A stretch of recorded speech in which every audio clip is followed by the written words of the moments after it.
So what's up, kamusta? Ayos ba tayo dyan? So nandito tayo ngayon sa may Skygo Baliwag branch para sa update natin. At available na nga po dito sa branch nila yung Monarch Spear 180. So sa maraming naghahanap na itong motorcycle na to. At ngayon, meron silang isang unit na available. So kung gusto nyo ganitong motorcycle, pwede nyo kong i-PM sa aking Facebook page na iMark Moto 2.0. Follow nyo na rin yan. At para sa mga gustong bumili, pwede nyo rin akong i-message or i-subscribe nyo na rin yung aking YouTube channel na iMark Moto. Yeah. So yun nga mga guys, no, umpisahan natin yung walk around nito at updates para dito kung sulit pa rin nga ba ngayong 2025 yung specification at yung presyo niya ngayong 2025 bago matapos. So tara, luto na natin. Ayos na ayos siya. I got big dreams, I'ma do big things. Yeah, you see me on the big screen looking so clean. I don't move slow, I move fast, right past anybody taking life for granted, yeah, that's too bad. I'd be grateful for everything that I have. You only got this life, you don't get it back. Make the most of it, become the best that I can. Everybody look at me, I got a plan. You gotta work.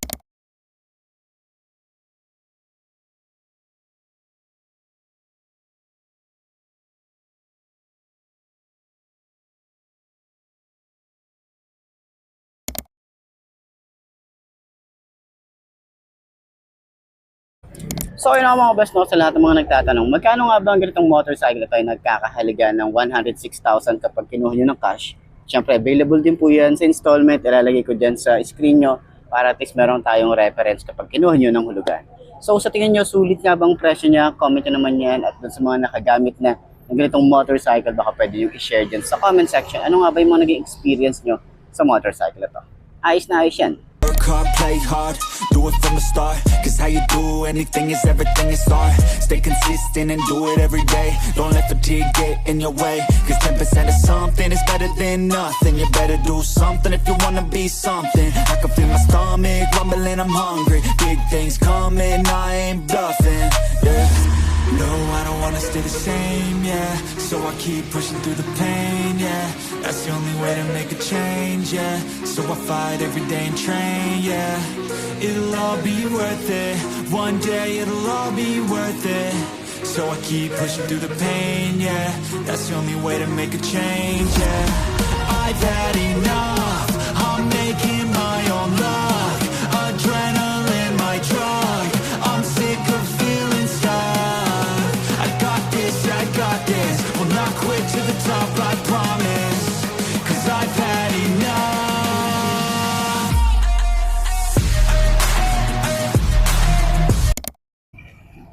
So ano mga best, no, available na nga po ulit dito ang Monarch Spear 180. So ngayon available sila ng isang unit dito, kulay blue. So sa lahat ng mga gustong bumili ng ganitong motorcycle, pwede nyo i-PM sa aking Facebook page, iMark Moto 2.0, and then follow nyo na rin yan and subscribe na rin kayo sa aking YouTube channel, iMark Moto. So ano nga ba yung mga nagustuhan natin dito? Isa sa mga talagang gustong gusto ko dito, yung itsura niya sa headlight. So napakaangas, napaka-aggressive, talagang head turner kapag ito yung motorcycle na bibilin mo. So at least ngayon, nakita na ulit natin to. Bihira kasi yung ganitong motorcycle, okay? So naka-radiator na rin to, 180cc, kulay blue yung kanyang fairings, kulay blue din yung kanyang mags. Ayan. So 6-speed na rin ang isang to. So naka single head shifter tayo rito. Meron tayong design na talagang gusto ko yung ano niya, yung pagkaangas ng datingan niya eh. Alam mo yun? Tapos ito, meron tong USB charging port. Naka-digital na rin yung ating panel dito. Meron tayong side pocket dito. Yung upuan, maganda rin yung upuan. Lambot, sobrang lambot. Wala nga lang tayo rito compartment, pero goods na rin to. And meron tayo ritong gulong na malapad din. So, meron na tayong disc brake dito sa likod. So, yan. Upuan natin para at least dun sa mga kagaya ko na 5'2" yung height. So, meron tayong reference kapag kumuha kayo ng ganito. Okay, so ganyan ang itsura niya kapag naka side stand. So, goods naman kapag side stand, lalo sa mga parking, lalo sa mga mall. Ayan, 5'2" yung ating height. Yun, no? Ngayon ko na lang ulit itong naupuan. At i-flip nga pala yung kanyang, ayan, napi-flip yung kanyang foot pegs, pero okay na rin yan. Medyo bukaka lang talaga. Yan yung itsura natin. Bukaka lang. medyo mabigat yung motor kung ano no, kung titimbangin natin mabigat yung motor. Pero yung turning radius niya malawak din. Ayan, yung shock niya sa harap. Gusto ko yung shock niya, sobrang lambot ng shock na ito. Ayan, pati sa likod. Ayan. Okay. So, ayan ang itsura natin. So, kung gusto niyo maglagay pa rin ito ng bracket dito sa harap, malapad yung dito niya eh. 'Di ba? Kung gusto niyo maglagay dito para at least kapag umabiyahe, pwede nating sabit yung bag natin dito. Kita mo rito. 'Di ba? Yung bag natin, 'di ba? Safe naman siya, tapos nandito sa unahan yung ating USB charging port, kaya yung cord natin kahit nakalabas. Tapos yung taguan natin yung bag natin. So ganyan. Tapos naka-digital na rin tayo rito. 'Di ba?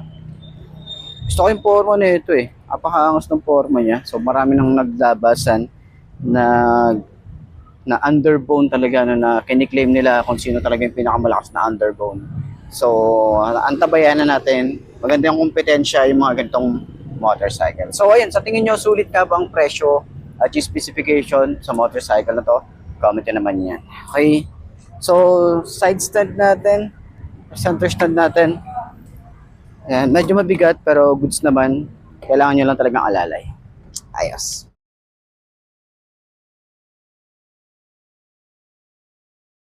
Kaya mga besto, available na nga po dito ang Monarch Spear 180 kulay blue.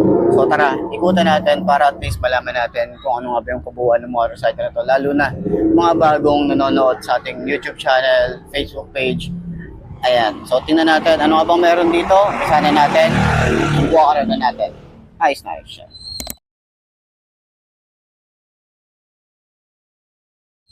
So yun na nga, dito sa harap, kita naman natin, wala tayong masyadong mga details dito. Pero pagbaba, meron tayong maangas, parang chrome yung datingan niya rito. Tapos may decals tayo rito na kulay gold.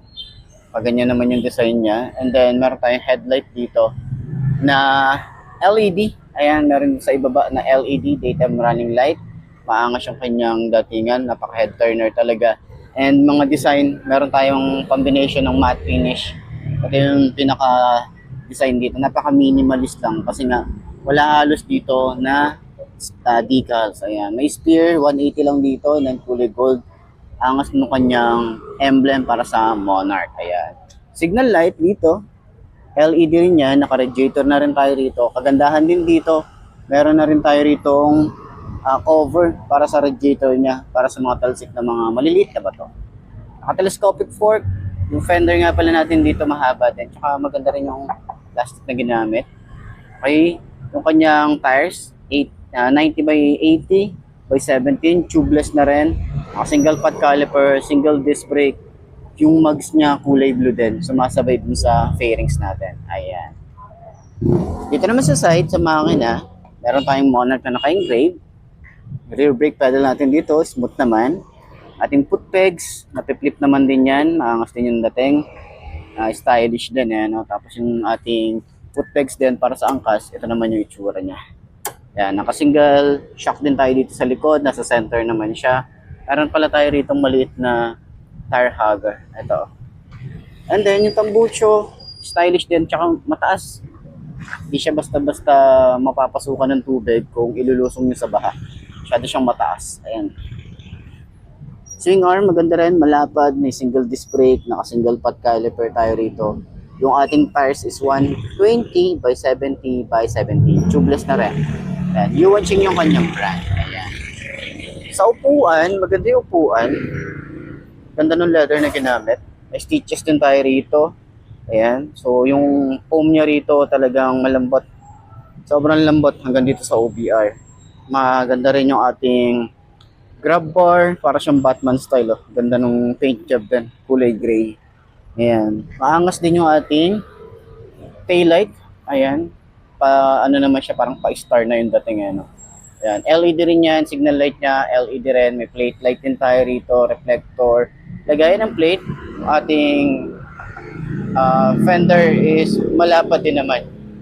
Pero kapag may ano na yan, kapag may tawag dito, plate na yan, di na tayo masyadong mapuputikan, lalo yung mga talsik ng putek, di ba? So, may chain cover na rin tayo rito. Yung sprocket size, kung gusto nyo malaman, is 428-42T. Ayan. So, naka-single head shifter, naka-6-speed na rin tayo rito. Ayan. So, ang ano nito, 1 down, 5 up. Ayan. So, yung kanyang compartment, wala nga pala tayong compartment dito. Ayan na yung pinaka-gas tank niya. Ito na yung filter natin dito. Ayan. So, kung gusto nyo magkaroon ng compartment, magano tayo ng top box para dito. Ang lapad ng itsura dito. Ayan. May side, tayo dito, may side pocket pero mababaw. Ito naman yung ating susi, ganyan ang itsura. Ito naman yung ating ignition. Ayan, may shutter lock din tayo rito. Meron din tayong USB charging port dito. Ayan. And then, sa atin namang panel gauge, meron tayong digital.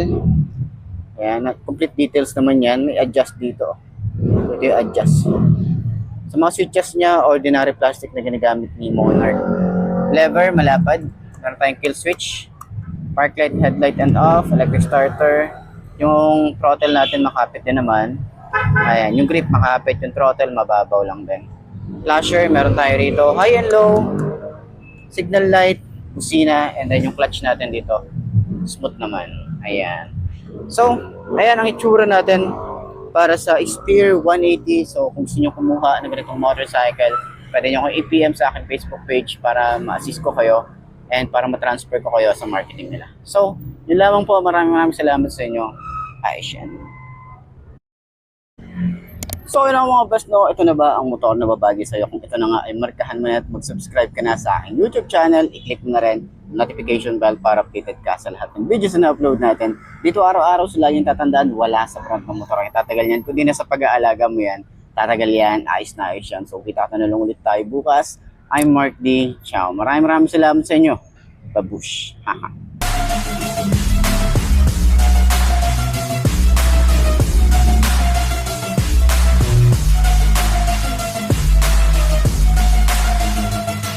Better watch out, I'm on the climb to the crown. In my prime right now, hear me loud, I've been spitting for a while now. All by myself, independent DIY now. Don't need no help, I've been beating out labels and money and budgets, it's funny. I do all the work, yeah, keep it 100. I fight for my dreams, I would die for